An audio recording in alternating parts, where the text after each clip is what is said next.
Because democracy basically means government by the people,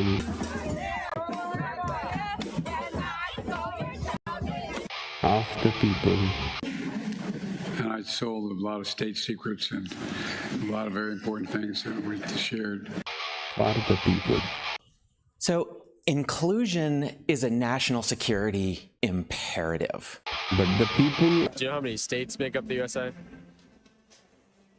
I think 50 or 51, because I don't know if they count Hawaii as a state. are retarded.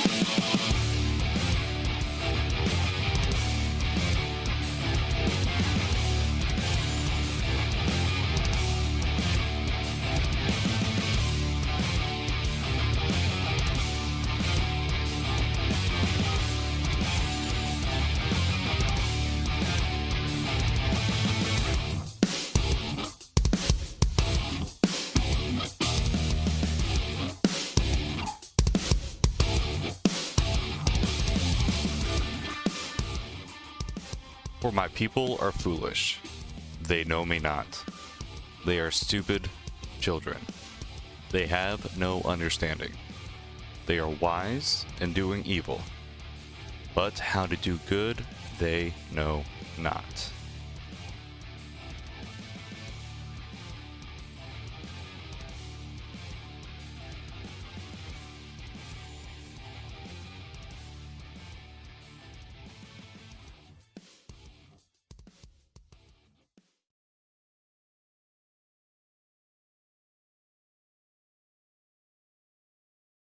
For many false teachers have gone out into the world.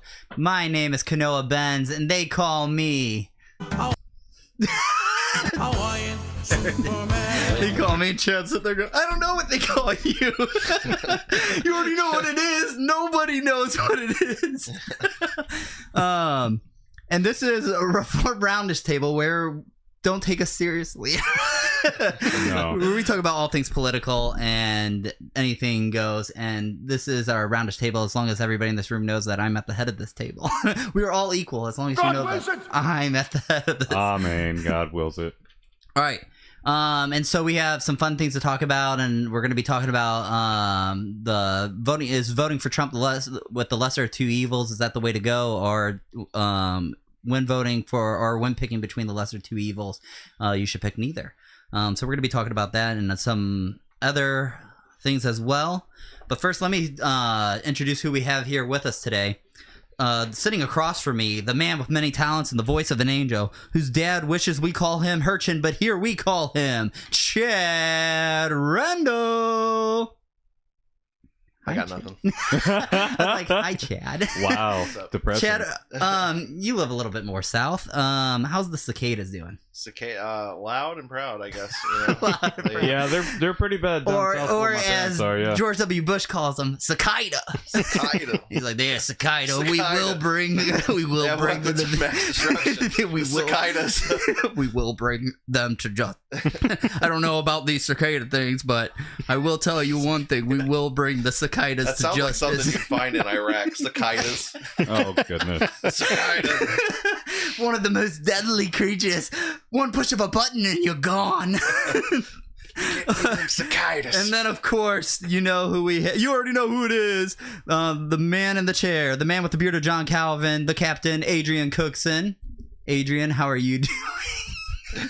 Why do you guys all look so miserable to be here? What? Why do I have you guys here? We're being decolonized by the Hawaiian. That's the reason why. I really have a gun held to all of them. In case you guys don't know, I'm like, don't you? If you say anything that contradicts me, you're done. I will loud Crowder button you so fast. So anyway, Adrian. Yes, I'm doing better than I deserve, and I just realized hey. Good deal. Yeah, move on. And then real quick here. There we go. I always forget to do the 4 out of 5. Hey, but at least I didn't forget the soda can or anything like these two. Nice. But somebody who didn't forget to bring a drink, and who also has a new show coming out. We'll roll the trailer first before I give him a proper introduction. But here has a new segment coming out. Let's play the trailer if we have that.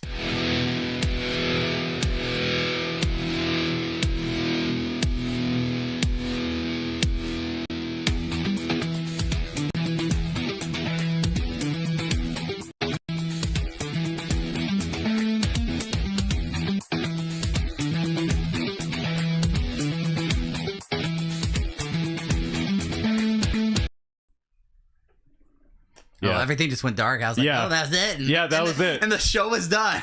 Good job, Amazing. guys. So we have you might have heard that from, Scotty doesn't Scotty. know, but here Scotty does know. We have Scott Wassel. Oh, It's okay. Take your time. Do you need a man? No, I got it. It's not the Dude, highest. that sounded good in the thing. It sounded like It's not the glass highest breaking. quality bottle opener, Uh-huh. but I know, he's- Sure. I mean, Excuses. he's also not the highest quality president either. But he'll do, I guess. What is that on the? That's a Trump koozie. That is hilarious. That is awesome. Hold So that the- up to the It's the camera a best little closer. koozie. So the bottle opener is attached to the koozie? It's Yeah, one- it's Oh, attached it's to right his there. big giant It's mouth. one of the wow. best. It was well I see made. it. And here's the important part. It wasn't made by the CCP in China. It was American made right here by the good people in America. Is it made in America? Probably The not. the tag says made in Polynesia. Same thing. Same thing. I just go across the table. Wow.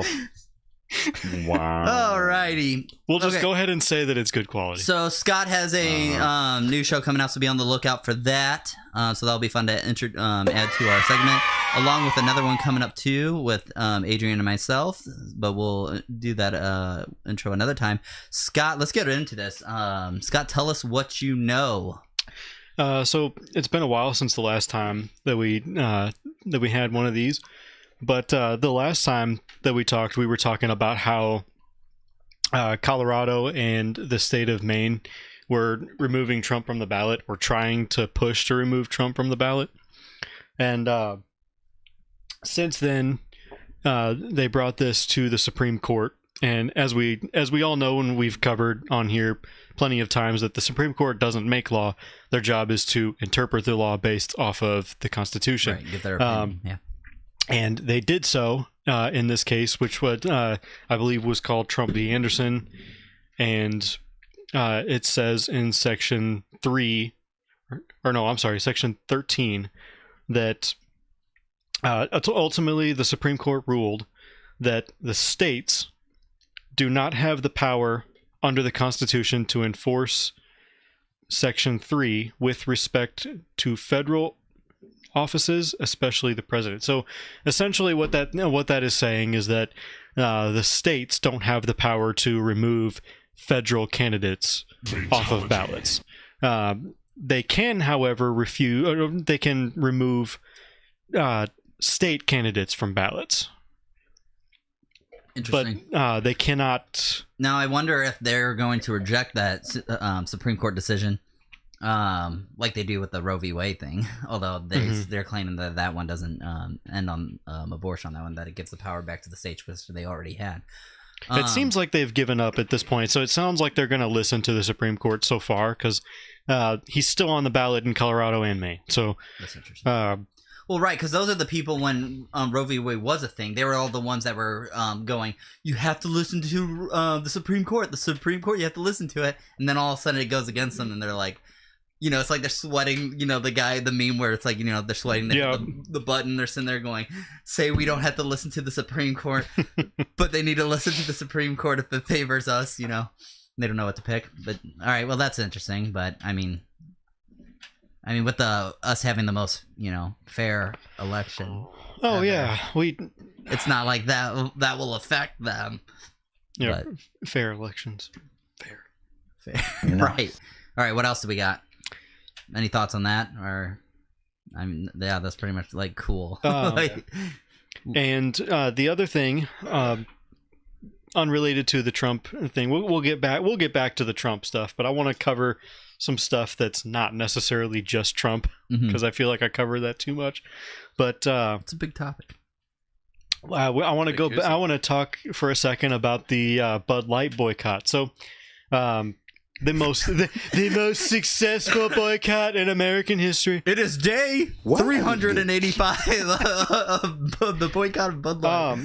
So not long after the backlash of like the whole thing with Bud Light and Dylan Mulvaney, Dylan Mulvaney actually moved to Peru, believe it or not. And well, I don't know if he moved to Peru, but he went to Peru and he basically stayed there for like several months until and now he's just gone completely silent on every social media platform. He's gone completely silent because the country of Peru has ruled that that transgenderism, they classify it as a mental illness.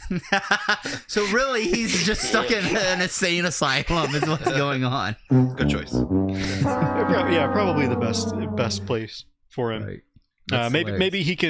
Maybe Lord willing, he can get the help that he so desperately needs. Yeah, seriously. That's a good thing.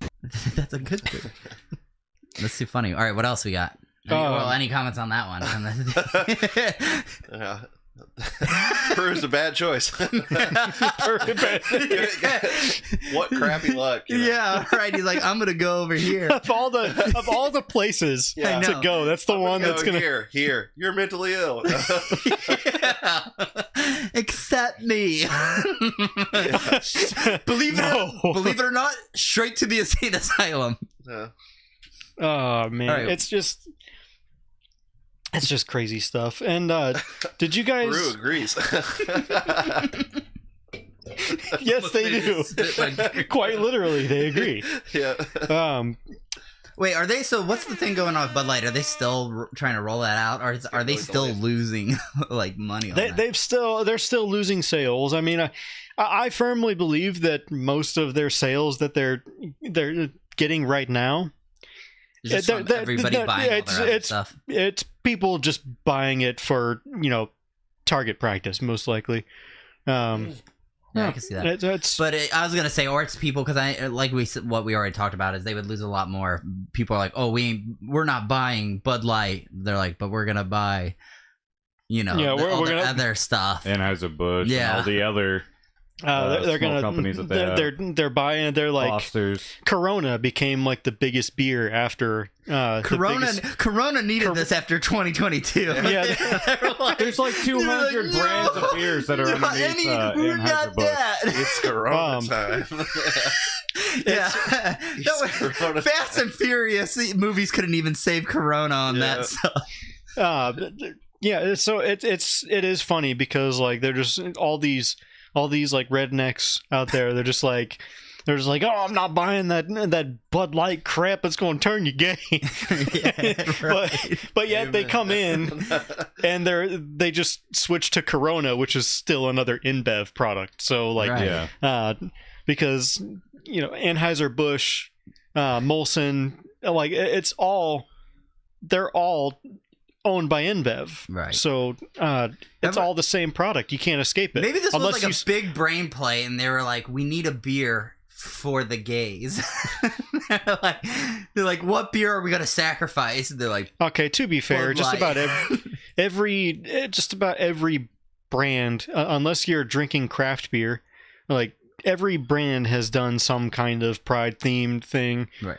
We touched on the first episode. I was like, one of my favorite beers, Guinness, they decorated the St. James Gate in Dublin with rainbow during Pride Month. So like everybody is doing it, and it's because of and it's partially because of this fear mongering that everyone's put gay.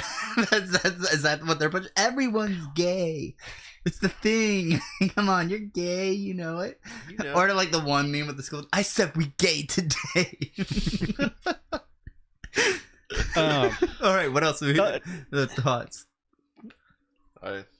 You homo? Yeah. Why are you gay? Not homo I'm not gay no more. This thing's like really delayed. Well, the computer's doing a lot of stuff right now. Yeah, so. I think because whenever in the intro when I was supposed to do the Hawaiian Superman, I queued it and then I like panic hit it, thought it because it didn't go off, so I panic hit it again and it like stopped it from going, so it started and I panic hit it. That's what you look like. It again. From my view, yeah, you look like. like. I was like, So I hit it, and I'm just like looking at you like it's about to go off, and I'm like, oh, hit it again, and then I look down, I'm like, oh, I just turned it He's off. sitting here sweating. Yeah, going, please. it's a stressful job. Okay, all right. Well, Not many people can just push a button. All right? Yeah, I'm sitting. that is true. I'm like, Chad, you literally Yeah. have one job. It's the Homer Simpsons of the world that. All right, what else did I can't even remember what did before the Trump? Let me know if you before we get into the Trump stuff because I kind of want to save that last. But what else? Do you have anything else? Because if not, we had the speaking of the gays. Actually, let's roll into that. Do you have? Yeah, that let's one go. rolled Yeah, up? let's go ahead. And do that. I'm on yeah. a roll on making fun of that. And then we immediately It's not a get good banned. look. Well, I'm trying to get. So, well, speaking of not a good look, so Toronto. Yeah. Oh goodness, yeah. They decided to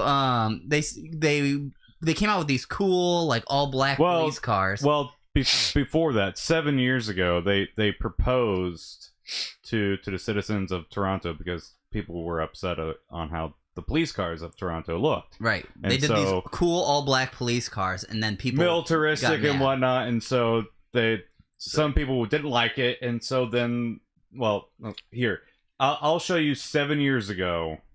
7 years ago.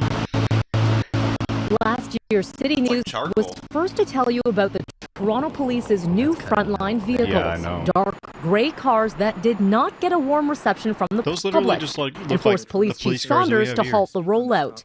Many criticizing their lack of visibility, others calling them militaristic. One of the things that we heard previously from our car designs is people like to see the police cruisers in their neighborhood. They like to be able to recognize that they are in fact police cars. That was the case when we had yellow cars. It was the case when we went to white cars. Now Toronto Police want to hear more about what you want to see in their next vehicles. And so they asked, and the people answered. Look at this. A transgender cop car. Look at that. What? Yeah, this is Toronto. This is seriously.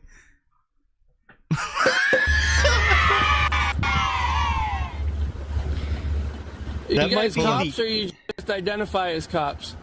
It's none of your business, and I'm hands-free. So there's nothing you can do. I'm just asking you a question, Sergeant. Are you cops, or you identify as cops? I have no idea. That reality doesn't exist anymore, right? Pulls him over. Yeah. I mean, it's not like dude. You might as well just give them a bicycle with a little clown horn on it, because that's Reality doesn't exist anymore. That's really all that is. And the people spoke, and they said we gay today. We are gay today. Yeah. I'm just like imagining like the theme song for the cop, but like Bad with boys, a heavy bad lisp. What are you gonna do? Gay boys, gay bad boys. What you gonna do? What you gonna do when we come for you? No. What's wrong with you people? Just go. Sir, can you step out of the car? Oh man. So, there you have it. That's I would say that's the gayest thing. You know, I see. I want to say that I'm surprised, but it's Canada. I'm really not. Right. I'm really not surprised at this point, because they were already a fruity country to begin with. You might as well just give them cop cars that fit it. You're right. Like, we go from these awesome police cars that also they're like a big rainbow coming after you down the road. I'm like, you might have... Did they change the lights on the rooftop too to like little rainbow colors? Lights. We need to be more inclusive. So I guess the Canadian police force has a very strict DEI program. Yeah. All right, but here's the thing: is it's not just Canada. Miami, yes. Wait, there's more. But wait, there's Miami? more. Yeah. In a red state? Right. I believe they also did a cop car. I forgot to send that over to Adrian. There's a couple other. I know. I was surprised more about that one. Do you have that or? I don't know if we have that No, one. because he forgot to send it. All right. That was a fail on my part. Sorry, guys. It's okay. But I saw Miami, and there's a couple other places where for Pride Month they have a couple vehicles that they're flaming down the road. Flaming. They're like, how can we make this as noticeable as possible? Could you imagine, like, you know, they're like, they have to wear some kind of rainbow thing and somebody's undercover. And then it's like, you know, they have like a rainbow thing. You want to buy some drugs? No, I don't want to buy drugs from you. It's like when Shaq wanted to be a police officer. Have you seen those Cat Williams skits? Hilarious. Yeah. So you want to buy some drugs? No, I don't want to buy some drugs from you, Shaq. All right. What else do we have? I can't. That's all I sent on that one, right? So were you ready? Yeah. For you a little bit, yeah. Did you guys hear about the congressional hearing last week where, well, first it was Jasmine Crockett was talking about. I think this was about. I think this whole hearing was about Merrick Garland and like the documents that they found at Mar-a-Lago, and but this whole congressional hearing was just a clown show, for lack of a better term, because Jasmine Crockett said something, and she made history that was it's unfathomable to me, because she used the phrase never has this ever been uttered in a congressional hearing before, but she used the phrase "y'all talk noise" and then you can't take it. And not only did she use multiple profane language, like profane words, she starts it off with "y'all talk noise and can't take it," and this was referring to because somebody, I forget who said it. No, I think it was Marjorie Taylor Greene said something about her, about Jasmine's fake eyelashes or something like that, and then wait, what was this? Wait, what was this? It's you fake. And it's funny to me because like then that started a whole other thing that that's never happened in a congressional hearing. It sparked an argument between Marjorie Taylor Greene and AOC. Yeah, AOC just involved herself into this. Of course. Now she was right there. Yeah, she was right there. She almost died. Yeah, almost died. She's it was horrifying. I literally almost died in that courtroom. Now, I could have brought the clip with me, but I didn't. I actually didn't forget something for once, Adrian. Instead, I wrote down a little transcript of how this conversation went. Oh. And I'm going to read this to you. Are you going to do the voices too? I will try. Yeah. Oh, yeah. Okay. Yeah. So.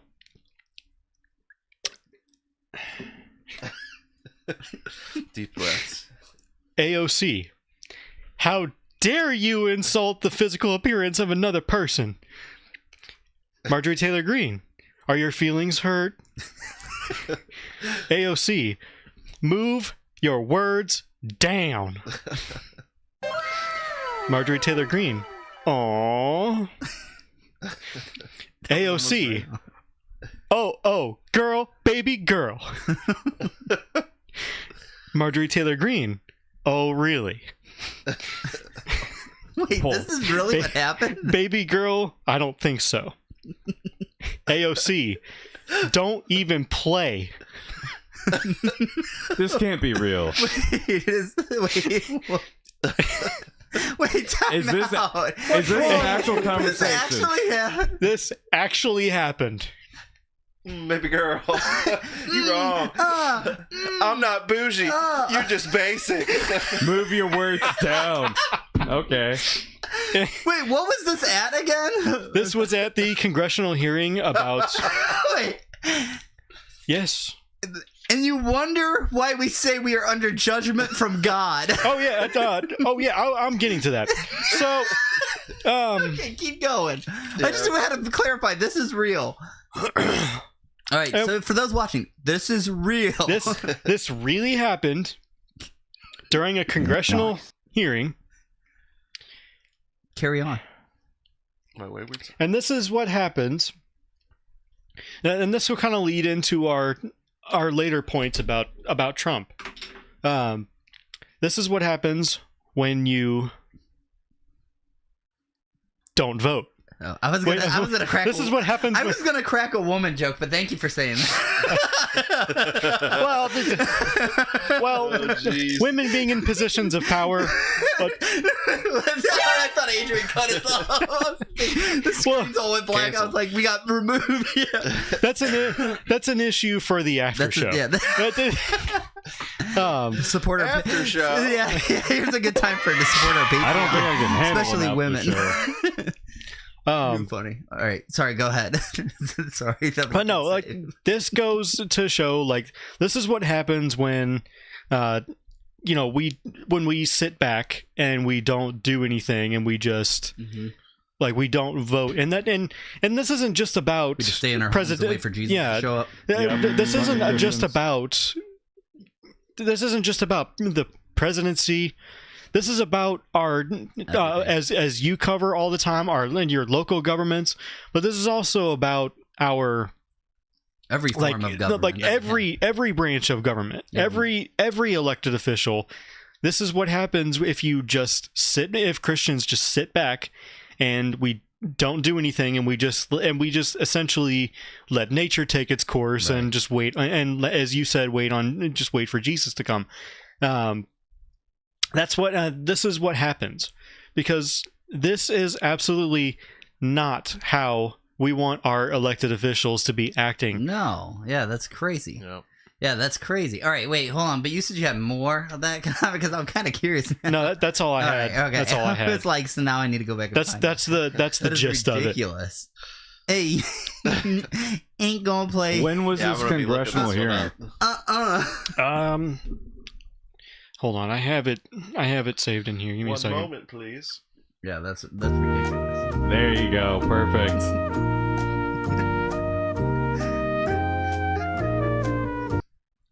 That's ridiculous. But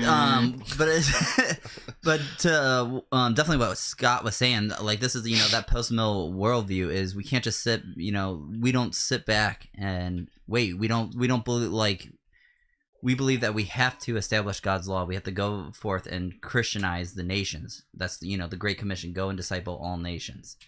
And do what? Baptizing them in the name of the Father, Son, and the Holy Spirit. And then what? That's it? No. Teaching them to observe what?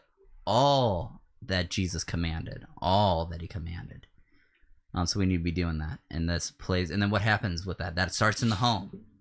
Then that goes in because of families. It starts in your home with your families. Then what if families make up churches? So it's a new church. And then how does that go? Because then, of course, as you're doing that in each city, what happens when your officials and leaders, your lesser magistrates, do get converted? They do repent and say, okay, now what? Well, that's a good thing. Well, that's it. Step down. No, you say, teach them to observe all that Jesus commanded. And then how do we do that? Well, then essentially when that's done correctly, the laws will reflect that, our beliefs. And so then you have that Christianized thing that you hear about. Yep. Did anybody else see the Doug Wilson on Tucker Carlson? Really quickly, that congressional hearing took place on May 16th. Cool. Okay. So if you want to look it up, May 16th, cool. Watch that. If you want to punch yourself in the face hearing that, if you want to feel pain, there you go. But yeah, all right. So what are we? Is it time? I believe it's time. Okay, let's jump into this with Trump. Okay, so Trump, shocking, caused a lot of issues for especially the abolition side voters. Because as Trump normally, he cannot just keep his mouth shut. He has to say stuff on there. So last year, the first of last year, January 1st. January 1st of last year, he blamed essentially abolitionists, but Right. anybody who does not hold any Christians or anybody who does not hold to exceptions on the case of abortion. Trump had this to say. Adrian, are you able to read that up? Go ahead and read it out for the people if there's somebody listening. Hold on. Or Chad can. I'm okay with that. He does a good All Trump voice. According to Trump, and this is on Truth Social, this is not a tweet, this is not a whatever. It wasn't my fault. It wasn't my fault at all. It wasn't my fault that the Republicans didn't live up to the expectations in the midterms. I was 233 to 20. It was the abortion issue. Poorly handled, I know, sad Trump. Poorly handled by many Republicans, especially those that firmly insisted on no exceptions, even in the case of that which we cannot say or will get demonetized, even though we're not being monetized really yet, and the other issue, and life of the mother. That lost large numbers of voters, and that's where it is, folks. It's about votes. That's me saying, not Trump, but actually Trump has Stop said it. intervening on that. Read it. Also, the people that pushed so hard for decades against abortion got their wish from the United States Supreme Court and just plain disappeared, not to be seen again. Plus Mitch stupid $sign. That's my favorite part. Wait, what? I don't get the last bit. Plus Mitch stupid. Plus Mitch stupid dollars, monies, dollars. It wasn't my fault. but that is the thing there. Trump has time and time again, and we have videos of that where he's talking about it's a winning issue, it's a voting issue, and if you do not placate, not necessarily his words, but basically his words, if you do not placate to these three issues, to these quote unquote exceptions, which, well, they are exceptions, it's iniquitous decrees, it's unrighteous laws, it's unjust laws. If you don't placate to those that want these things, then you're not going to win votes. So instead of being according to the will of God, what does God want, to the decrees of God? Instead of that, he's okay. What do the people want? The will of the people. What do the majority of people want? And he's even stated that on Truth as well. I managed to grab a video of him saying that. It's about a 3-minute thing. Okay. If we want to go over that. Sure, you can play it. Under my leadership, the Republican Party will always support the creation of strong, thriving, and healthy American families. When was this? We want to make it easier for mothers and families to have babies, not harder. That includes supporting the availability of fertility treatments like IVF in every state in America. Like the overwhelming majority of Americans, including the vast majority of Republicans, conservatives, Christians, and pro-life Americans, I strongly support. So this is something that he posted on Truth, And this is something kind of recent. It was a day after this.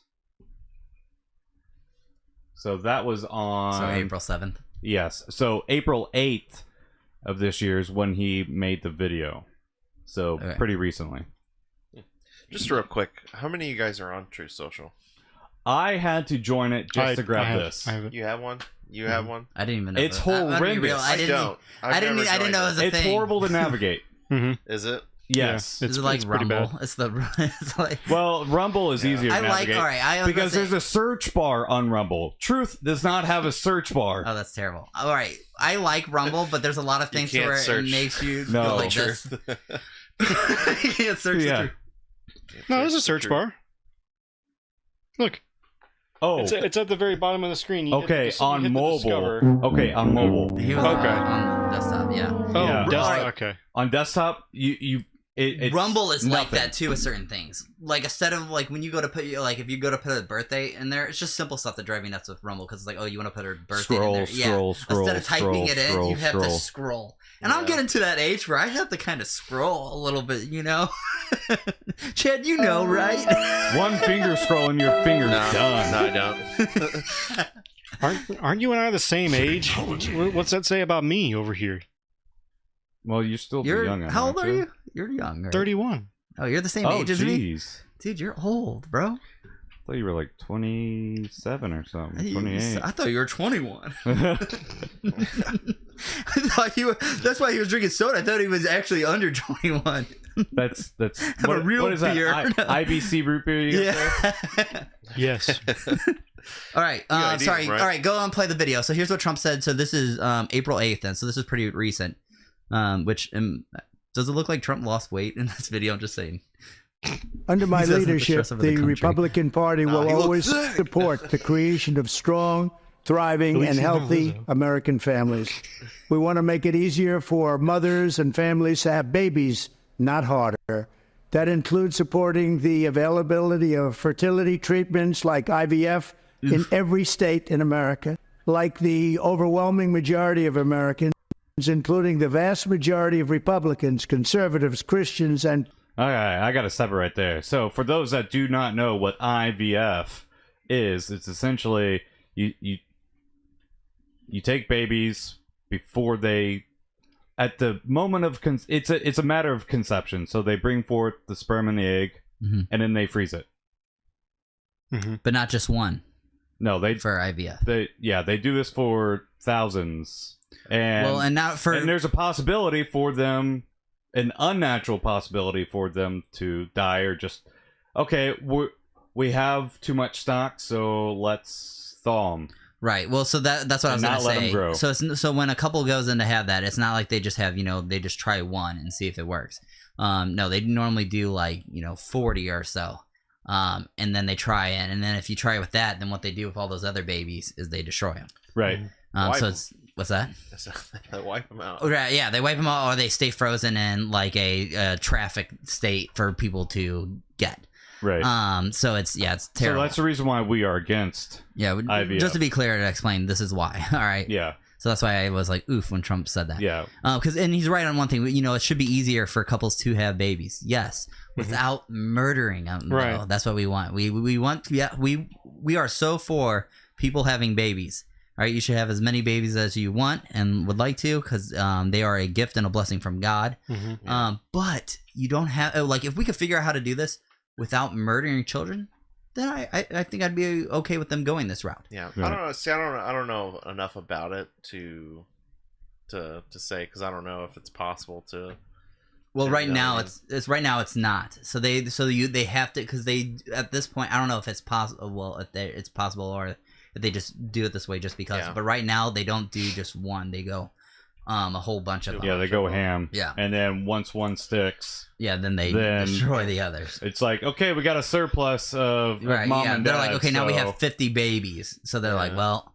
Probably more than that, I'd imagine. Right. And so that's the problem. And that's an unnatural... because I can hear people, I can hear the objections, well what is the difference between that and a miscarriage? Well, miscarriage is a natural thing, and it's something that is naturally happening inside the mother's womb, whereas IVF, once you have an overflow, that's man intervening.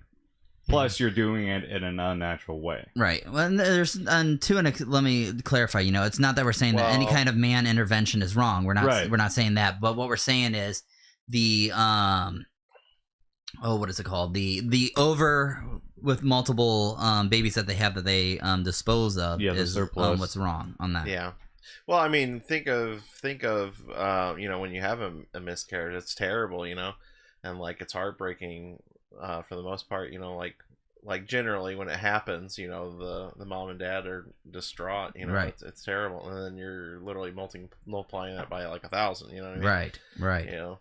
And here's the thing is that Christians need to realize that for those in that situation to where they can't have their own kids is we need to really look at more. I'm not saying but just coming from a foster parent, they should look into adoption. That's what I think most Christians should do, is look at that as the option if you can't, because then God has given you an option to help. We have plenty of children that need help on there. Right. So they can look in that, because we need to stop. And here's a Hawaiian tradition that Hawaii has lost. Once the government said, hey, if you're a certain blood type Hawaiian, we'll give Bill Clinton, we'll give you money. You know what I mean? And that was what your family is. What they used to say is, you're Hawaii, okay? You're part of Hawaii. You're Hawaiian, not by blood, but because you are part of this family. So that makes you Hawaiian. So me marrying Mattia, she would be considered Hawaiian. And that's how they used to do things. And Christians, we need to get back to that. It's that we can, just like we are adopted into the God's family. We can adopt these children in, and they are our family. They are become like our flesh and blood, because they are part of our family and adopted in. So we don't have to have that, what do you call it? Like the actual from my blood, biological. Thank you. Yeah, that's the word I was looking for. That it's okay to adopt, all right, and that you still carry that, forward on there. So that's just something that we need to, think about, that because I know a lot of people that get, seriously depressed about, and and that is, I'm not saying lightly on it, that is a sad thing. You can't have kids and stuff like that, but it's not the end for you, is what I'm trying to get at. It's not the end for you. There's, you can adopt these kids. We don't have to go this route on freezing we don't have to punish 40 other kids for that, for them to get that one. So we need to stop supporting that as Christians. All right. Any other thoughts? So you had Trump come out, he said the one thing going, hey, you really, Christians are to blame on this. Then he comes out with his IVF statement that was like, and then was there one more thing that he said after that? I couldn't remember if there was another video on that one. But this is why. Well, his differing views. So throughout his career, he waffles. He goes back and forth on abortion issue. And there was actually one point in time when he was interviewed, and he realized, okay, I'm being pressed on this matter. And it's in this clip collection that I have. Okay. There's one point in time where he's actually pushed on the matter, and he realizes, okay, I need to be consistent on this.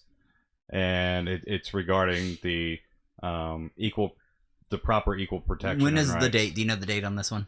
No, sadly not. All right, but was this earlier on? Okay, yeah, definitely earlier on. I hate the concept of abortion. I hate it. I hate everything it stands for. I cringe when I listen to people debating the subject. But I just believe in choice. But I'm pro-life. You're pro-life, but you do think that there should be exceptions for rape and incest. Yes, and life, the health of the mother, the death. Do you believe in punishment for abortion? Yes or no, as a principle? The answer is that there has to be some form of punishment. For the woman? There has to be some form. We got it back to the states, did the Roe v. Wade thing, which they've been trying to get it done for 50 years. I got it done. I believe in the 3 exceptions for rape, incest, and the life of the mother. I believe in that. Without the exceptions, it is very difficult to win elections. Would you sign federal legislation that would he said it right ban there, abortion at that 15? Without exceptions, it's very difficult to win elections. But you also have earlier on, where he's being pressed on the matter. Can we change the screen? I can't take you seriously with this lady like death staring. Okay, fine. She's fine. looking right into my soul. I'm like, stop it. Fine. Maybe you need it. But he's being pressed on the matter, and he's realizing, okay, I need to be consistent here. And then he says, okay, yeah. Well, right. Even for the mother, there needs to be consequences. Right. So that was when he first started out, I believe. And he should have just kept that. Well, right. But then the pro-life organizations, they started to whisper in his ears, no, that's not the pro-life position. Right, and that's what he thought the pro-life. So that clip, the one where he said there has to be punishment for the mothers and stuff, that was early on in his campaign when he first ran. He came out, he said that because he thought that's what the pro-life position was, and then the pro-life people were like, "That's not our position. No, we don't want any punishment for the mother for any reason for abortion." And then that's when he started going out with this one way. But then I think he started realizing, hey, there's like what most people, just like what we have with Senator Bob Titus. he was like, "Oh yeah, I'm abolition with you guys," and then so we're like, "Awesome!" And he goes, "I'm gonna put that abolition bill." He's like, and then they started to get pressured. Yep, and then guess what happened? The pro-life movement came in and said no. He didn't realize he was gonna get pushback from the pro-life people. He thought it'd just be the pro-choice people, and then the pro-life people went after him and said, "How dare you say that there has to be punishment for a mother who murders her babies?" And that threw him off, and he backed out. And we lost that bill this year because of him backing out on that one. Right. But I think it's because a lot of people don't realize there is a I guess the word disconnect from the pro-life versus the abolitionist side on there, that there is a where we don't agree on. Like we'll both, it's like the Protestants and the Lutherans back in the day when they would go to war with each other, and then the Catholics, show up and then they would team up and go to war with them. Like us and the pro-life, we'll be battling it out, and then when the pro-choice comes in, just like what they're trying to do in Missouri by sneaking in a amendment to change in our Constitution to allow any form of abortion. We'll underneath the guise of women's health. Yeah, they're trying to sneak it in. Yeah. And we'll talk more about that once we get more info on that. But so when that's going on, we team up with the pro-life and we hammer them down with that. But then we go back to going after each other when it comes to then ending abortion completely in our states. So this is why, okay, so now reeling it all in, this is why the abolitionist group now is having a hard time voting for Trump. Because Trump has now switched, and he is over the years now. He has taken a stance that we wouldn't agree with. His IVF stance. That's a no. And then on his other one of going, hey, we just need a compromise to win the elections. And the abolition group is saying no, because we don't compromise. With evil too. I know some people would quote what Paul says, that why not bring evil to cause good, and that's the abolitionists saying no, we're not doing that, and therefore they're saying we're not voting for Trump is what a lot of them are now calling out and saying. To that. All right, so what are your guys' thoughts? It's a bold move, Cotton. It's a bold move, Cotton. Let's see if it works out for them. Hope it works out for them. This stuff about like this part was all new to me. I mean, because it's rough, rough to see, and this is why I'm like, just shut up, Trump. But it's I feel like there's a lot of times where he can just get more done if he just keeps his mouth shut. Right. I mean,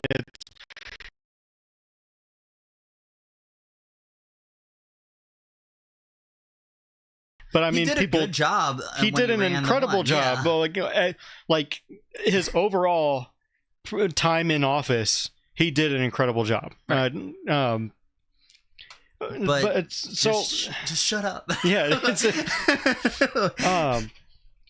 it's just like the last thing that I like about this issue that I remember hearing him, because this is like this whole thing is like blaming the abolitionists. Mm-hmm. Like that's all new to me. Like my notes that I have here is just me commenting on how like one of the like campaign ads that he put out, like saying that like on the abortion issue he is standing on like giving the option back to the states, which is the constitutional view of this issue. And then he should just stop. Yeah, and shut up. And so like in my opinion, I mean, do I question his views on this issue? Absolutely, especially now. Right. Is that going to change my vote? No. And like the reason why is because this is still the lesser evil. Like right. this is still the lesser evil. Okay, so like the constitutional view of this, of giving this decision back to the states, it's not a win by any stretch, but it's going to pave the road to the win. And not voting is not going to solve anything. Like, well, and yeah, well, okay, and so, and I'm not, like I said, I'm not fully convinced on either side yet on there. So I've been talking to a lot of pastors about this and hearing their thoughts on there.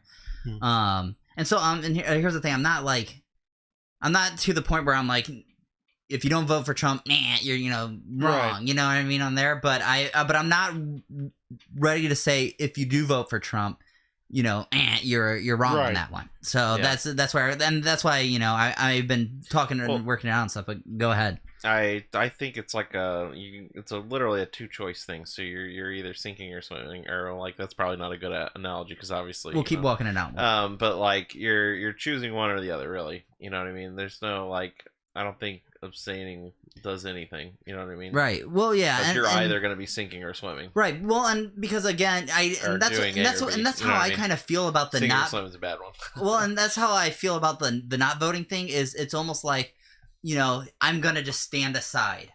Yeah. You know what I mean? And that's the thing that drives me crazy about that one. And how I'm seeing how I'm walking around with pastors and stuff like that is. We are in this situation, as what Scott was already pointing out. We're in this situation because of Christians not voting by standing out and and just letting it all play out.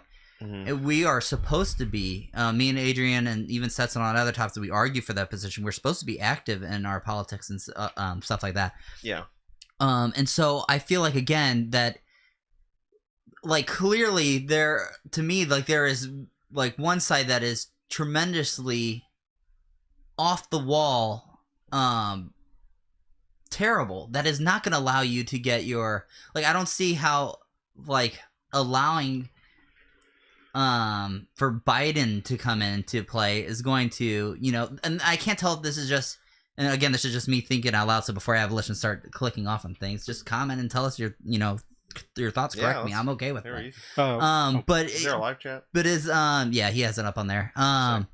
But they're I don't see how that's gonna help you, and I'm hoping we're not just gluttons for punishment kind of thing, because some Christians love being the getting the persecution, so they're like, oh, I'm being persecuted. There's some people that are like, oh yeah, this is good, we want to be persecuted kind of group, and I'm like, we shouldn't want that, all right? And if we have the option again, and here's why my thoughts are, I feel like we are always going to be picking the lesser of two evils. Always. Why? Because Jesus himself is not physically running. Right. And so again, we will always be choosing less than what it is. All right. Even Dusty. Now some people again, but here's the thing: Dusty Devers. I already said it before we started this thing, that if Dusty Devers, this would be way easy. If Dusty Devers stepped up and said, "I'll run for president," just like what he's run over in Oklahoma. Mm-hmm. And he's doing a fantastic job. He's saying, hey, he goes, I'm putting in a bill. We're banning porn. We're banning abortion. We're banning these taxes go against God's law. So we're throwing that in there. Oh, by the way, that's a false witness in a court hearing. That's unjust. We're throwing that in because it goes against God's law. So he's literally has the general equity of God's law, and he's literally just putting it in all these bills. Yeah, and to the point where it caused a stir, especially on the porn one. You had, who was it, Jimmy Kimmel or whatever? Oh yeah. Came out. Where are you going with this? No, he literally came. No, it wasn't. Was it O'Fallon? Or maybe it's Jimmy, one of those guys. One of the Jimmys. One of the late night show comedians. One of the Jimmys. One of the late night show they comedians. really stir my Jimmys. Those gosh darn Jimmys. They came out and they attacked him for putting a bill to end porn. And they literally mocked him, and they're made it. They're like. Wait, so who was putting in the bill? So Dusty Devers, and then Jimmy was like, was making fun of him and saying this guy's a whack job for wanting to ban pornography. What a terrible I know. Dude. Why did you just say whack job? How could you?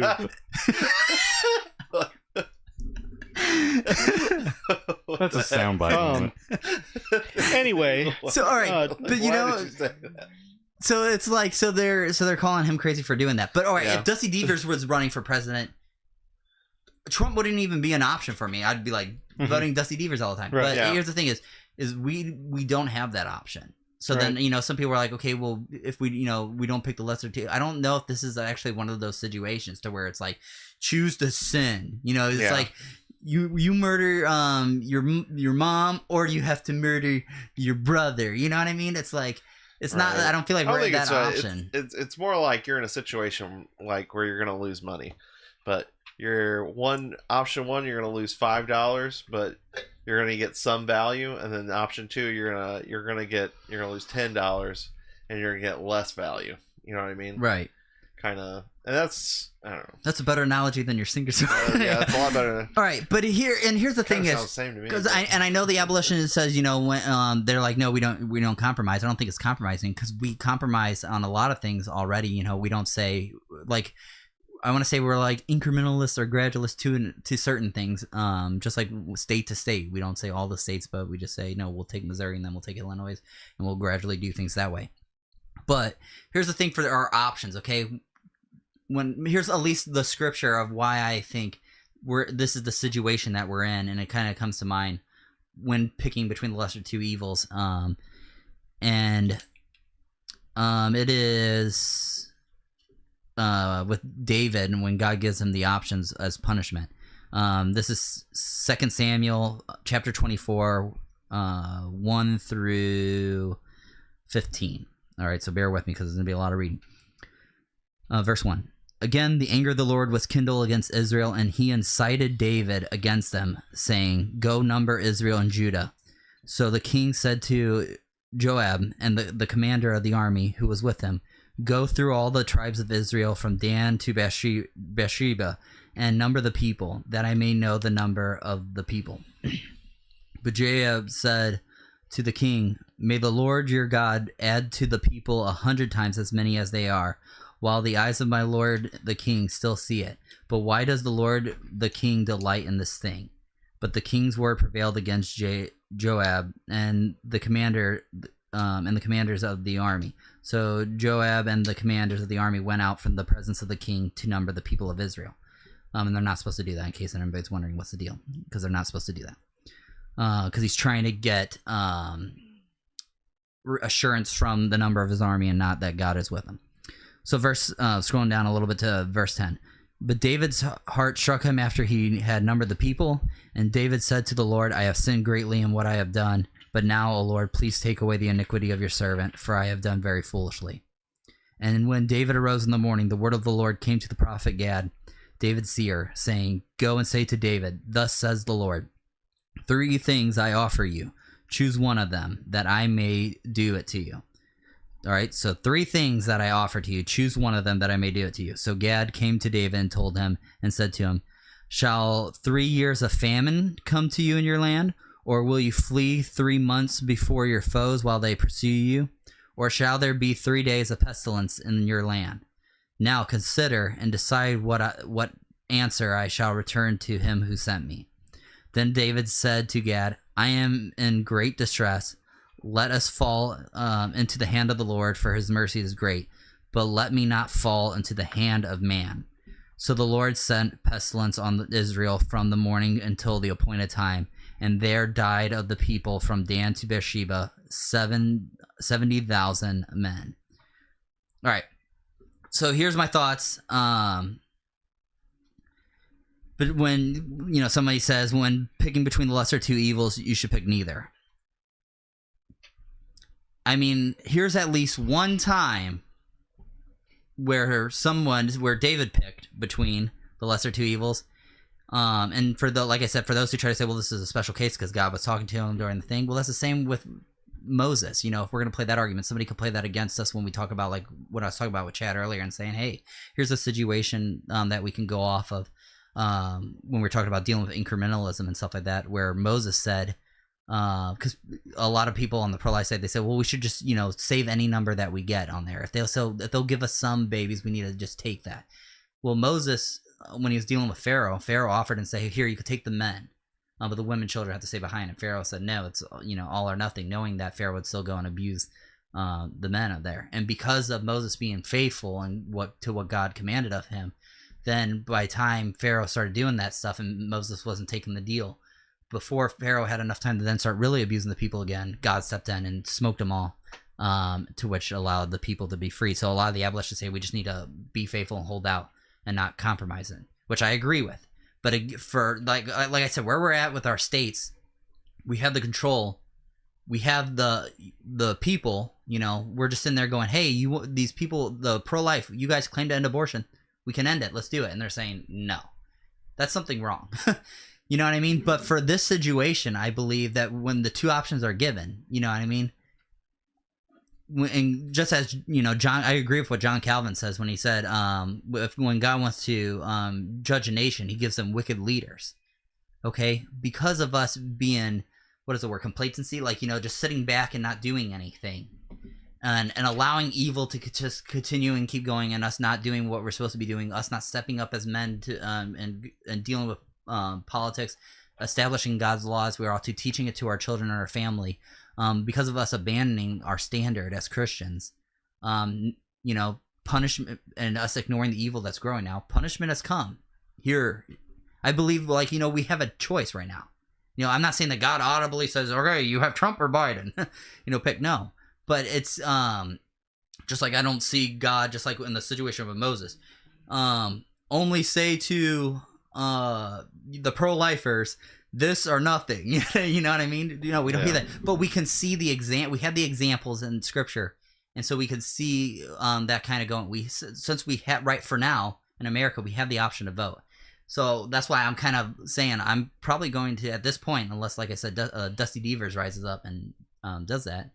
But again, this is the problem with Christians. We need to really be focusing, especially dealing. That's why I'm like, is this going to be a step up? We don't want to look at Trump as the savior. He's not the savior. Trump is a wicked man. But like what Scott is saying, can we use him as a stepping stone to then put our leader in? Is that a correct way to do things on there? So I'm curious for abolitions in the trap. Like I said, I'm abolition at heart. That's why I have this on there. I'm like the big abolition book. I'm like, don't hate me. No, I'm just sharing, and this is just me thinking out loud. Okay, I'm just wanting to share my thoughts. To what to what's this is just kind of where I'm at. I haven't, like I said, I haven't fully stepped on that, but this is just what I'm seeing right now. Is this choosing our punishment, essentially? And David, he saw, he said, I'd rather not deal with getting chased by my enemies. So he's like, in your hands, Lord, sickness or whatever. And so he saw that was greater to deal with than or the worst evil to deal with than the others, and all three were bad situations. So thoughts. So that's just my thoughts before I ramble on. Let's hear from you guys again. What was that thing that you said about Trump? A lot of words happened after that, but I'm not gay no more. With him like being the stepping stone.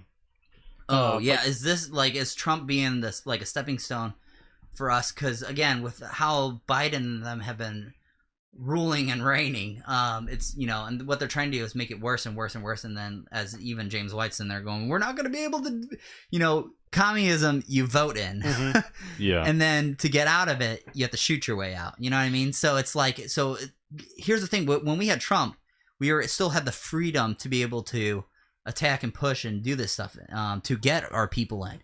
We dropped the ball for those 4 years by sitting back, when what we should have said is, cool, Trump, like, we should never be in a position to where Trump is seems like our best way out. Right. That's a punishment on us. Is why we have Trump. We've put ourselves in that situation.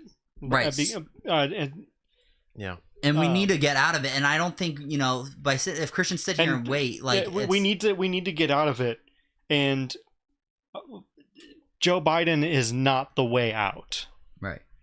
And that's the overall point that I try to make. And like, but when Christians, when we step back and we don't do anything and we just cower in the corner and wait for Jesus to come, as you say, like, the worldly, ungodly left is counting on that. They're counting on our surrender. Right. And if we give up, we lose. And I don't want to, like, in this case specifically, I don't want to look back when we're not necessarily inches away from it, but when we're so close to victory and nobody did anything and we did nothing and we just let it go. And then that's like, we need to elect the person that's going to lead us, that's going to keep us on the right path. Because if we go away from maybe that. not even. Here's the thing: is here, and let me jump on that one. Is on the right path. Is let's say Trump is not even. Let's say he's not even the right path. Okay. Because obviously, is he going to create the path? Like, or not? Let's not even create. Let's because I know some of the arguments on there. Let's say not. Okay.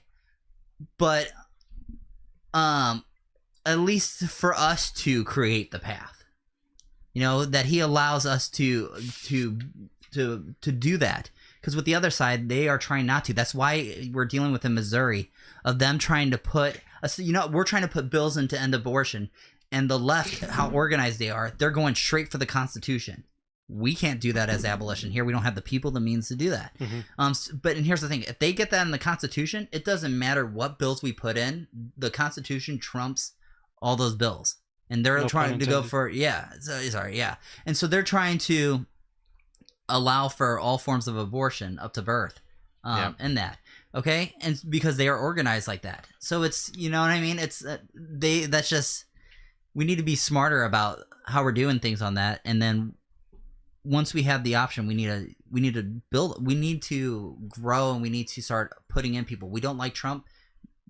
Cool, I don't like Trump either. Let's get Christian leaders in there then. Let's start raising up, because the problem is here's the problem. We need somebody to inspire. We need more people like Dusty Devers. Yeah, I was gonna say we need people to inspire someone like Dusty Devers to run. Right. And that's pastors need to be getting behind their people who are doing that. If you're not going to run, then stand behind people who will, and teach them God's law and how to properly establish God's law, and to properly understand how his law is meant for today. And like the final point that I was going to make is like, not voting and not doing anything. This could get the wrong leaders in, and then and that opens the door to another Roe v. Wade, for example. And that's just going to, then we're just right back to square one. All right, thought just came to my mind. If David wouldn't have picked, if he would have said, "Oh, it's up to you, God," and all three, it's up to you, and he would have got the Philistines. He picked. He said, "God, you could decide." If God decided, the Philistines on there, then he can't say anything because he chose not to pick when he was given the option to. Yeah. All right. But the option was given. All three of them bad. 70,000 people died on that. All right.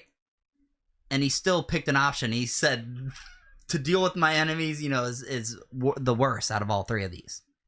And he picked not an option. He picked the option that he didn't want. Right. You're right. And we don't. Here's the thing: is we don't want Biden. Like that's what I'm like. I don't want Biden. And if I have the option on there, I feel like this is a situation that I can look at and say, okay, I see this example in Scripture of picking on a situation. I see an option given. I don't think I need God to, and we don't believe that this happens. That God shows up and audibly says Kanoa. You know what I mean? I'm giving you two options, Trump or Biden. Vote for Biden. Yeah, and I'm telling you, like, it seems like a pretty, you know what I mean? And I'm like, and God, let me not into the hands of Biden. No, I don't think that has to happen. But here's the thing: we have the option. I see that this one is worse, and so I'm going for the other one if possible. Yeah, because in this, like subject or this topic, oh man, I just had a Biden moment. Now I can't remember what my point was going to be. Well, think about it when we get back to Chad. Would you just love kids sitting in your lap or something? I think not voting is stupid. Okay. That's it. That's how we ended up with Biden. Yeah. We had a bunch of dead people voting. Yeah, literally. Here, real quick, I should have brought this up too. I just thought of it, with the Biden thing going on. So you can think about your thought real quick. do you have anything else to say besides, that's stupid? Not voting is stupid. All right. Yeah. I mean, you hear the points on there, and so you could kind of see what they're getting at is saying, hey, if we don't pick this, and I don't know if this is one of those moments to where if we withhold, we're being faithful, and God's going to show up and do this. Because here's the thing: if we are under judgment, okay, this is not one of those, and Israel in the sense was not under judgment in that moment. Okay, they were being persecuted, they were being mistreated in Egypt, and this is how God said to get out of it. Just like right now in Missouri with us establishing abortion on there. Okay, this is not a punishment situation to where it goes, you get the pro-life way of doing it by only some babies saved, or the pro-choice and no babies. You know what I mean? No, we have the option where we can put in that third option, say, hey, but is this, that's what I'm kind of saying, like, is this the punishment choice on there? Yeah. That we are being judged. 'Cause they say, I hear it from abolition all the time, we're under God's judgment for allowing child sacrifice to continue. Okay, well, yeah, we did like what David, we sinned and angered against a holy God. Here's your options. This is what, like, even what the reformer John Calvin said, if God wants to punish a nation, he gives them wicked leaders. And we say that because we, in the Bible, and let me know when if you got your thought back on that one. I was just gonna say, like, and this kind of goes with the like lesser of two evils things, is like you've got Biden who wants to he wants to just legalize all abortion across the board, and you've got Trump who just wants to follow what the Constitution says, and that's just leaving it up to the states. Sorry, I can hear my dog howling on the thing. All right, and so here's one of the things talking about for wicked rulers and stuff like that. Remember, God every leader that gets established, God has done that. Romans 13:1. Let every person be subject to the governing authorities, for there is no authority except from God, and those that exist have been instituted by God.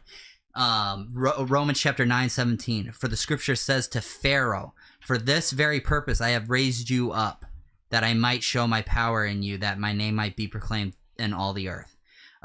John chapter 19:11. Jesus answered him, you would have no authority. He's talking about Pilate. You would have no authority over me at all unless it has been given to you from above. And as John Calvin says, when God wants to judge a nation, he gives them wicked rulers. So we will always be, like I said, we'll always be choosing the lesser of two evils one way or another, because Jesus is not in the flesh, not running for president. And that's what, that's why I'm saying right now, these are the leaders that are put up there, and we're claiming we're under judgment for allowing child sacrifice. I agree with that. And if so, is this, like I said, I would like to see abolitionists comment on this, just to hear your thoughts. Is this an instance where, God is handing us our punishment, and we have the option right now to pick the punishment and decide which one do we think is worse? So thoughts on that? I think you should weigh your options. Find out like who checks the most boxes or doesn't check the most boxes, and you should definitely vote one way or another. But like there's gonna be I already know the response on that one. The check the most boxes. And that's where, like I said, this is why I'm back and forth. Well, yeah, I get that, and I understand like what you're saying, but like in another analogy is you don't get to the top of the stairs instantly. You take one step at a time, and I know there's like plenty of arguments for that as well, but we have to start somewhere. To skip steps. Yeah. Adrian likes to skip a couple. Well, I mean, he goes straight to the top. I think going from Biden to Trump is skipping a few steps, right? Amen. Yeah. Few sniffs and a step. Okay. But, no, I'm with you on that one, but and I know what they're gonna say is, okay, well, what do we find that's worth sacrificing children for? But again, with Biden, you're doing the same thing. Either way, just like the punishment. That's why I keep going back to that. Any one of those punishments that God gave out, people were going to be murdered on that one, by enemies, by famine, by pestilence. You know what I mean? And still, David chose. on that one. He didn't have to. Clearly, the option he gave God. He said, "God, I don't want this. You can deal with the other two, the other two." So he could have said, it's far be it from me from picking any of the evils. So that's why I keep going back. Is this the option? I'd like to hear from you guys now. If nobody else has anything on that one. Here's another crazy thing from Biden. Speaking of all the Biden, here's what you could have. All right. Do you have that? What Biden said? So you guys remember what happened with the border situation, right? Mm-hmm. And you had Biden, who was correct me if I'm wrong on this one, going against the Texas governor for trying to protect the border and stuff like that, and they were allowing all the immigrants in and stuff like that. Well, here, I think this. Wow, was today. you weren't kidding. That is way too coherent to be a Joe Biden tweet. Yep. Clearly, this is all right. If anybody can see it, can somebody read it? Chetty? You want me to? Yeah, go ahead. His voice there. Oh, I could do the voice. Go ahead. Yeah, do it. Go ahead. Donald Trump and his MAGA Republicans, allies. End of sentence. Repeat the line. It just falls asleep. They don't care about securing the border, fixing America's broken irrigation system. If they did, a lot of water. They would have supported the toughest border enforcement in history, true and out top of the pressure. Instead, they put partisan politics ahead of our national security. 1.4 million views. He starts reading 7. Okay, Biden, you don't. May 23. Heart symbol, little bookmark symbol, little box with an arrow coming out of it. A heart. That's adorable. Rock, you were there. All right. Am I wrong here? I read this. Also, I was scrolling through. I read that. I'm like, wait, wasn't he against securing the border thing? Correct me if I'm wrong on that one. Yeah. What was his constituents? Right. Okay. I think I laughed a little too hard at that. I nearly died over here, and you guys were over there just chatting. Yeah. All right. He was against closing the border because his constituents were across the border. Yeah. What was that he said? Yeah, now they're here. They're like, yeah, he's like, okay. Okay, now my constituents are here. Let's go and beef up security. What state? I should have brought this up, but there was a state where now the people who came in, now they're making demands and stuff like that. New York. Yeah, was that New York? Okay, yeah, they're making demands and stuff they're like it's not an invasion. Well, yeah. Yeah. It's an invasion. Oh yeah, that was like. Well, they're having a lot of issues in New York. Is it really? Because it kind of seems like it's an invasion. invasion. There were New York schools that had to get shut down. They're only making demands. These illegal immigrants. The thing was, they were trying to treat them really good. I think I think we just send them all to what's it called? New York. Martha's Vineyard.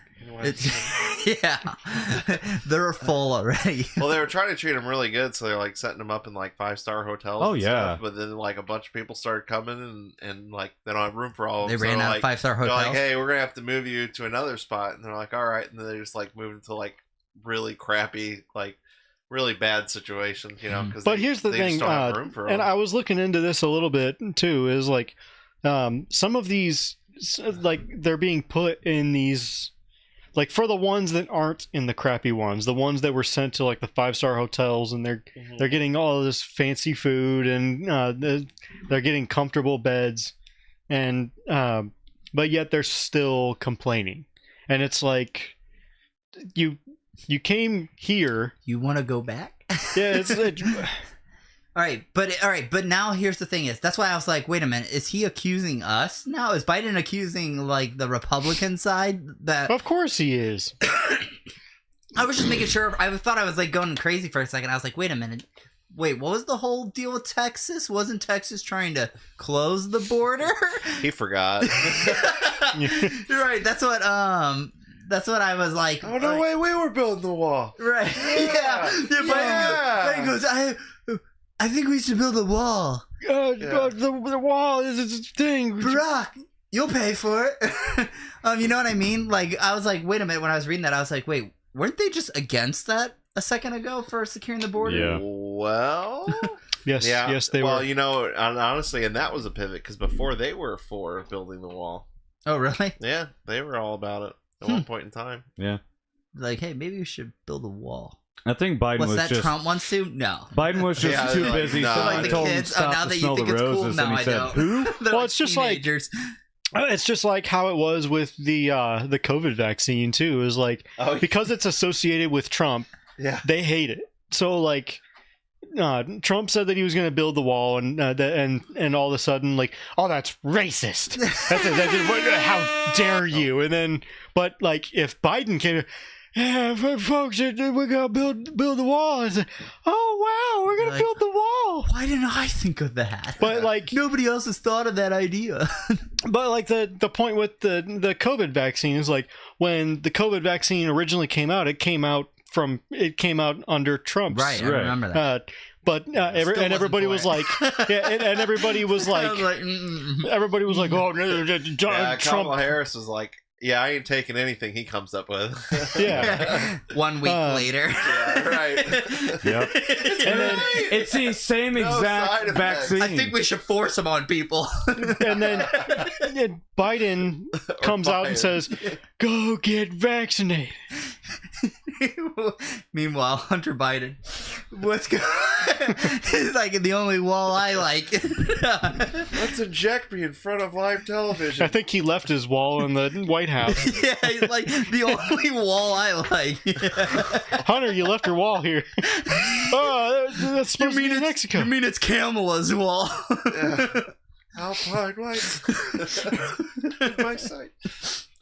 I still can't believe they tried to pin that on. Come on. That's the most racist thing. Oh, we know. It was Kamala. Or Kamala. Who knows? She doesn't even know. It was Cam. She's like, seriously, guys. No. She's like, I hate this job. You know, she said her name multiple different ways, multiple different times. Yeah. Yep. She did? One time she pronounced her name as Kamala. Another time it's Kamala. And then that's odd. She doesn't even. She know. doesn't. She's just. Hey, she's but just you know what? That's not the first time. See, that's not the first time we had that happen in the White House. Okay, Michelle Obama forgot her name too. Michael. Yeah, Michael. I don't think Michelle forgot her own name. I think it was more Obama. Yeah, back in the day, Michelle. Biden forgot his name. I don't think you ever called your wife Big Mike. I don't know. Seems a little far from Michelle. Wow. Being Big Mike. Okay. Sorry. Quite a pivot. But before we, Chad's gonna be on church discipline for that one. I want to see. I want to see Miss Obama's birth certificate. Oh, jeez. You know, everyone was on like, okay, let's get. Let's get Barack Obama's. Now we're on. Okay, let's see hers.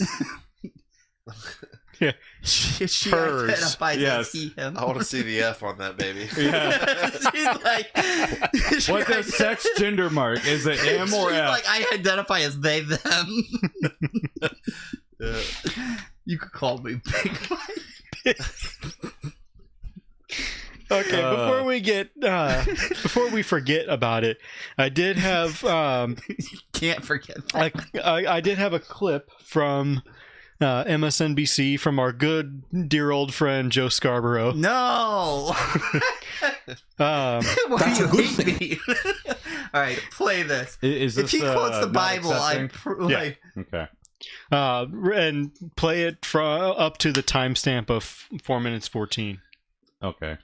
I'll try. Axios has compiled a list of responses from elected Republicans when asked if they would accept the results of November's elections. Their answers are far from reassuring. It all starts with Donald Trump, who has not committed to accepting the results of the 2024 race.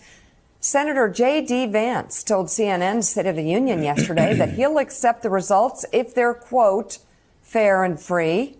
In February, he told ABC News that if he were vice president in 2020, he would have told states to submit alternate slates of electors and let Congress decide. Senator Tim Scott dodged 8 times when Meet the Press host Kristen Welker asked if he'd accept the next election's results, calling it a hypothetical question. Congresswoman Elise Stefanik said she'll accept results if constitutional, but also said the 2020 election was not because of COVID-era changes to voting. Senator Lindsey Graham told Meet the Press on Sunday that he'll accept the results if there is no massive cheating. And Congressman Byron Donalds will accept the results if he thinks they're fair and if states follow their own laws. Joe, I don't, well, I'm going to send this right to you. What do we do with this? I mean, how are voters supposed to process? All right. Well, AF. She goes here. All right. They weren't really reassuring that people said they'll accept it if it was done fairly. Yeah. We know it's not. Right. she goes, how are we? It's like, what? I just want it to be fair. Yeah. How dare you? You want it to be fair? This is deeply disturbing. Right. What does that say? Like, yeah, I'll play that game with you as long as there's no cheating and it's fair. Well, then we're not playing. like, what are you getting at? Like, this is not reassuring. I think where they're coming from is because I had to watch this multiple times because I had to. We forced it upon. Yes. I think where they're coming from is in regard to feeling like they're exactly. I know how sad. So they are trying to put Trump and the others, the Republicans, in a sense of if I feel that it's fair, if I feel that there was no cheating, where they are trying. I don't know how they identify, so I'll just say they to be safe. Gotta be careful nowadays. Yeah. So I think MSNBC is thinking that they are coming from an objective standard. Yeah, boy. I can't. Right. Okay. But again, all right. All right. But that's also, by the way, if you heard that extremely loud sigh, that was from the Axios, the MSNBC. That was not one of the four of us. Oh, really? Yeah. That loud sigh. No way. All right. Rewind a little bit and let him. I don't want to hear him talk, but let's hear him talk. I don't want to hear him talk. At least you didn't have to listen to send this right to like you. Adrian did. What do we do with this? I think we should have a moment of silence for his brain cells. Moment of silence? Yeah. There, we just all right, moment's over. We had it. All right, let's go. All right, let's go back just a touch. I don't, well, I'm going to send this right to you. What do we do with this? Yeah. I mean, how are voters supposed to process this information? How are we supposed to process this? You've got one party that says they'll accept the results of the election if they like the results of the election. They say things that are all very subjective if they think it's fair. And we can go back to 2020 to see where you had members of the Trump administration who were responsible protecting voting in 2020, saying it was the safest election, the cleanest election in American history. Safest, and the cleanest. into that, with that background, you've had Republicans who've refused to accept the results. So it's all subjective. If they like the results, they'll accept the results. If they don't like the results, they won't accept the results. Well, that's different. Well, okay, they're trying to put words in mouths here because that was the exact same thing that they were saying for the 2020 election. But guess what? Yes, there was pushback, but of course there's pushback. There's always pushback. It doesn't matter, Republican, Democrat, Al Gore. There was pushback with Al Gore. Al Gore was like, I don't agree, so let's go and count. But whenever Trump says, I don't agree, let's go and count. Oh, no, you can't do that. Mm-hmm. Right. And that's double standards. Right. Yeah. I don't think it's so much that can't, like, let's recount it. I think it was like more of, hey, they're doing all these extra ballots. Right, yeah. But that's I'm just going off of words. I'm just going off of what they have said. Trump says, I don't agree. Let's recount. Also, I think there's something fishy. Even Whoa, this was the safest election. Yeah. Did you not hear him? You have videos of people He's never wrong. Blockading counter, like where they go and count the ballots. You have videos of people blockading the windows so nobody can look in. And Didn't people counting at night. They were securing those votes. Didn't they bringing in suspicious carts? I forget what Those state were it the was safest in. carts that man. Yes, they were locked down tight. Didn't they also, like at one of the, didn't they have like a supposed like water pipe burst? Yes, that was the one where they kicked people out. Yeah. And they stayed at night to count. Yeah. Hey, that was to secure the votes. Yeah. That was the safest and securest water main break ever. Safest. They had to wash the dirt off the votes. Yes. And by dirt, they mean Biden's name. Yeah, Trump. You mean they washed Trump's name off of. We are not, for YouTube, we are not in any way saying that it wasn't. It was indeed the safest election known to man. We are not saying that it was definitely not. We're just saying that it could. There's a pot.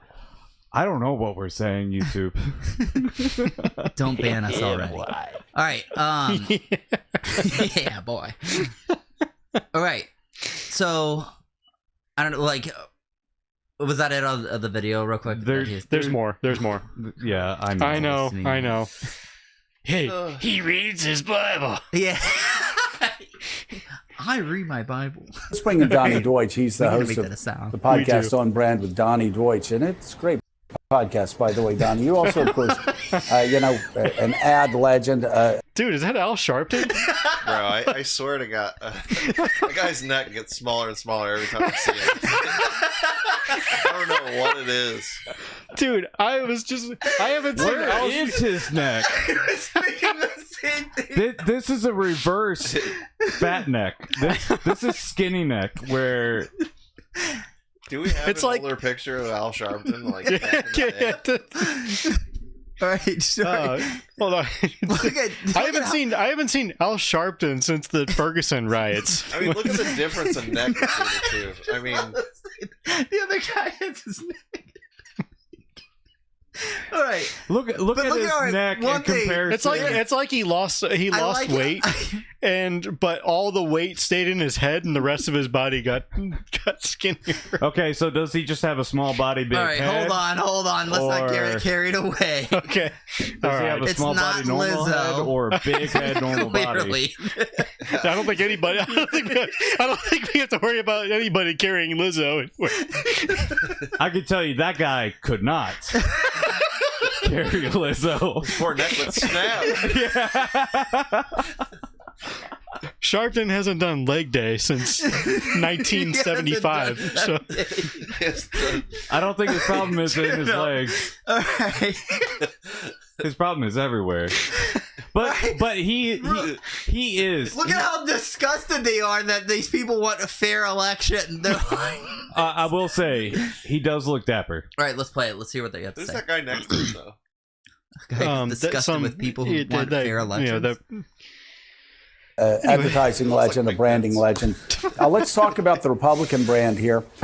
He looks like Mike Pence's chubby double. You know, we no need to engage in hyperbole. The peaceful transition of power has been the guarantor of American democracy, of Western democracy for centuries, where the loser accepts the results. And we've seen, in our lifetime, we saw Al Gore do it in the most extraordinary way, the most dramatic way. It's putting country over party. And so... The most dramatic way. Okay. Al Gore questioned. Al Gore said he accepted after he pushed back. Yeah. Al Gore was like, I don't agree. Let's count. Somebody should have looked that up real quick. How many times there was a recount for when Al Gore called it. He did it in the most dramatic way. I don't know. I'd say Trump did. They blamed what was the January 6th insurrection. I would say Trump did it in the most. Just kidding. By saying peacefully. Yeah. Be peaceful, people. Be peaceful. All right, play. Here we have a vote. We're going to have a vote this fall, and I know a lot of Republicans. I thought he was asking the John guy Meacham would call them Peter Millar vest-wearing Republicans who just want to pretend that it's Bob Dole against Bill Clinton. They're going, well, I just always vote for a Republican. No, this year you're not just voting for a Republican. It's a vote for a candidate who doesn't believe in the most basic principles of American democracy. And we could get on the list, but I really don't want to waste my breath on it. Name at least 3. Hold on. Thank you. Everybody knows about it. Everybody knows about the killing of generals and et cetera, et cetera, et cetera. But you have Republicans, those Peter Millar vest-wearing Republicans who want to say, it's just like, it's Republicans and Democrats. What's the difference?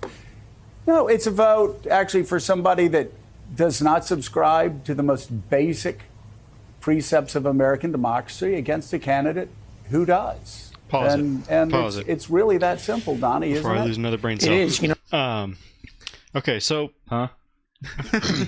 when he says that it's between a candidate that doesn't understand the basic precepts of democracy and a candidate that does, for context, what he means by the candidate that does, he's referring to Joe Biden. And when I first saw this clip, I cringed so bad because, first off, Joe Biden doesn't even understand the basic precepts of a coconut, let alone democracy. Biden doesn't know how to say, don't tell people that you're giving government secrets out. Since he's been elected, they have hired a specific person that has to wake up and turn on the teleprompter every time Biden wakes up to remind him that it's not the year 10,000 BC. Okay, so that's a good thing. No, he has no basic precepts of what democracy is. Okay. Right. Yeah, no understanding. Oh, so he wasn't talking about Trump. Okay, sorry. I was sitting there going, yeah, Trump is very. No, he's referring to Trump when he says that doesn't understand. That doesn't understand it. Yeah. See, I didn't. And he's claiming that Biden does understand. I was like, he's clearly talking about Biden. Well, Eminem said, "Snap back to reality." So, but sadly, there is no reality to snap back to, apparently. So, Marshall Mathers. That's what Eminem He's like, stands for. Marshall Mathers. 2021. That's a terrible idea. Marshall that Mathers, is 2028. awful. Yeah, truly awful. Yeah. Wait, 2028. A rapper that Although I would like to I'm just see talking a about really the reality sick debate. aspect. There is no reality to snap back to when you have people saying that Joe Biden understands anything. Right. Right. All right. Play the video. But hold on. Okay. Just we're holding. I'm not condoning Marshall Mathers for presidency. I hope not, because I'm not. That guy is a total fruitcake. That'd be terrible, dude. Like that. Like I don't even know how he's I like not. how we're considering this. That's what you're saying is you're so sick of him. I'm sick of people talking about Eminem. I'm tired of hearing people talk about how great of a musician that he is. He's just what so. forms are you involved in? Yeah, I don't think he can even play a musical instrument though. No, he can't. Hey, I saw him in Not that I know in of, 8 yeah. Mile, and he won a rap battle. Yeah. Oh wow, a rap battle in a movie. Yeah, in a movie. You haven't won any red medals. It was video, so it was real. I just find it stupid that that he's like all you look back at some of his old music from the 90s and it's you won't find a single song on any of his 90s albums where he's not talking about either about killing his mom or beating his wife. So like, or two trailer park girls going around the outside. All right, let's go. Hold on. Something gay. You won't find any of that, but yet he thinks that he has the right to tell his fans that they're not allowed at his shows if they voted for Trump. Oh, he said that? Yeah. Oh, okay. Well, I don't listen. Well, you know what? Joke's on him. I don't want to be at his shows anyway. Yeah, I'd rather spend my hard-earned money elsewhere. I actually like good music. All right, let's go play the thing. I'd rather see a country show than I want to get over. I want to get past this guy talking. So. Oh, one of my favorite. We've said many times on the show, when an authoritarian tells you what they're going to do, you pay attention to him. Well, now his followers are telling you what they're going to do, so you pay attention to it. You believe me, for you don't anybody want in him to Joby, say you can tick off the list. We can all tick off the list, whether it's no longer a free election, whether it's a weaponized Justice Donnie Department, Deutsch. whether it's a What a name. independent What a Federal Deutsch. Communications Commission, on and on we can go. Oh, wait. When anybody says to me, well, that's not really going to happen because we've got checks and balances in the institutions, you're already seeing there will be no checks and balances. So not only do we have the tell from Fearless Leader, we have the tell from the Lemming followers. So there's no mystery here. So there is absolutely no mystery here. So anybody that votes Republican and doesn't understand you're voting for the end of democracy, just pay attention to the Sunday shows this past weekend. And the other thing I want to say about this on the show, and I've talked about this as a man, these pathetic men, the spinelessness, the obsequiousness, the you mean the sucking upness. I don't know how they face their loved ones. I don't know how they go home to their children. These are the guys that talk about the war on masculinity, right? Yeah, they play tough guys. So is he. And as I've always said about the war on masculinity, like if you're a real man, you don't really notice that people are trying to declare a war on masculinity. Really? You just go out and you do what you're supposed to do, and you tune out the noise. And yet these guys that play tough guys and want want the world to be more manly, and they're the least masculine men. They are the guys that went to Ivy League colleges and won't defend their father's honor. They won't defend their wife's honor. They will allow Donald Trump to say the worst, most humiliating things about them constantly. How do I say it? Aren't the guys that go to the Ivy League schools turn out to be the gay boys? Yeah, pretty much. Like Harvard. Every single Ivy League institution right now is all woke. They're all progressive, very liberal and I'm progressive. confused on that. I was like again, I'm confused on who he's making fun of. He's like, all right, keep playing. Politely. Just obsequiously. Don't use the word. Don't use the word, Joe. Don't do it. I used it once. I got in a lot of trouble. No. Don't do it. Yeah. They just. I can't say it. They just. He undermines them and he humiliates them, and they just come back for more. And they're the ones writing books about manhood. Give me a frickin' break. Yeah. At least our worldview, we know what a man is. I just can't understand. I don't know if these guys had their lunch money taken growing up. I don't know what it is. I keep thinking about Josh Hawley prancing across the. Something about lunch money? I just can't understand. I don't know if these guys had their lunch money taken growing up. I don't know what it is. I keep thinking about Josh Hawley prancing across the Capitol during the siege there. But these are, the irony, and you bring it up about them talking about the male Asian-ism. You guys are not setting an example for what it means to stand up and be a man. No, they're not. And Dylan Mulvaney. That's the prancing. So they're one. upset about men prancing. Yeah. What's wrong? Isn't that with a little prancing? homophobic? Yeah. Yeah. All right. That's homophobic for you to suggest that it's homophobic. Cares, comments, concerns. Not gay no more. That's a good thing. All right, this is what's very confusing: is you have the people who are like, open the border. No, it's their fault that the border's open. Making fun of like they're gonna ruin they're gonna question the election. Al Gore did it in a great way. And you know what I mean? A normal way? Right, yeah. I was like, okay, so it's and that's what makes normal is dramatic. Okay. Yeah, right. Yeah, by demanding a recount like what Trump did. Yeah. Well, he didn't demand a recount, but wow. So these fools. I was trying to I do have to clarify, though. Go for it. And this kind of goes along with the fact that sometimes that Trump can't shut his mouth. And like, yes, he demanded a recount. He did it the right way at first, but he just kept continuously throwing the fuel on the fire, saying they stole the election. He kept referring to them stealing the election. And is that just one? Is that just one person or multiple people that stole? They stole the election. Is that just one or multiple people? Yeah, could be. That's true. Don't be. This is 2024. I'll kick you off. This is 2024. Words don't have meaning. Just put like a little cancel thing over my screen. Cancel. Reality is not real. We are not running into software issues right now. It's all subjective. It's all, and I read my Bible. Yeah, it's fine. I need that Austin Powers where he's like, right.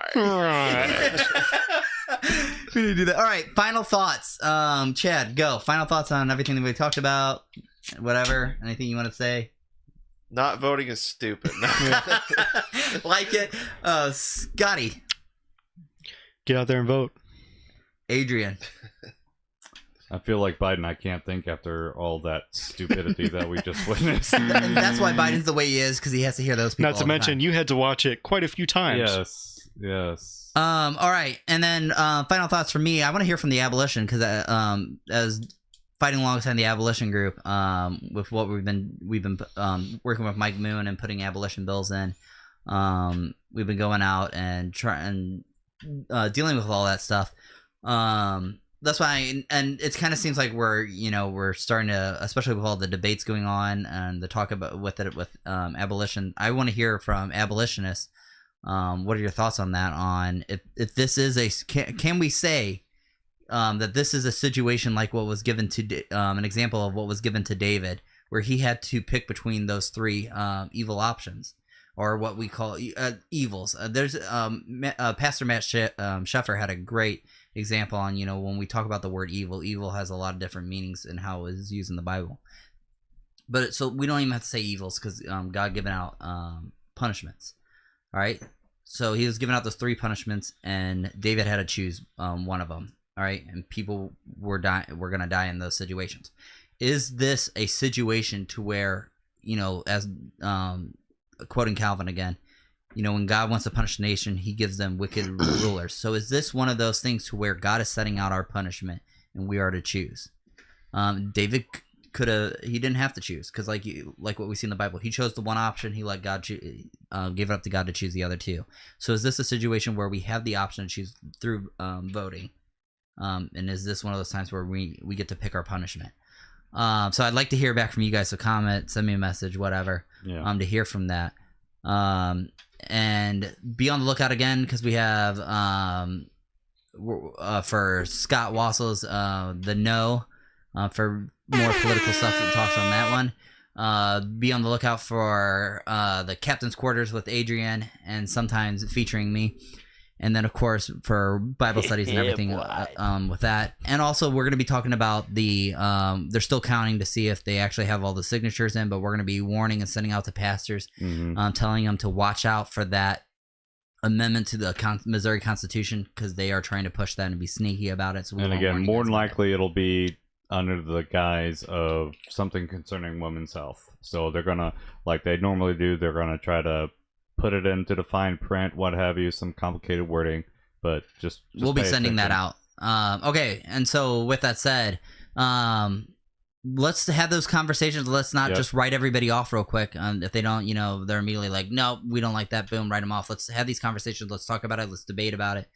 And you know, be gracious toward each other because God has been gracious toward us. Yeah, and we will have all the links to videos that were presented and even the screenshots from Truth Social.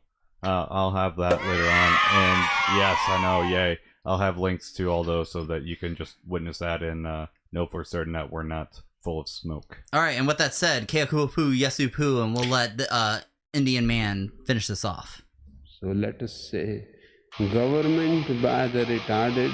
The administration will issue a letter warning public schools across the country that they should not discriminate against transgender children, that they should be allowed to go to the restroom of the gender they identify with. Of the retarded. We're making good progress designing body armor that fits women properly, tailoring combat forms for women, creating maternity flight suits, updating requirements for their hairstyles. For the retarded. Can you provide a definition for the word woman? I can't. So I'm not a biologist. In my work as a judge, and I look at the law and I decide. Democracy can be the highest possibility.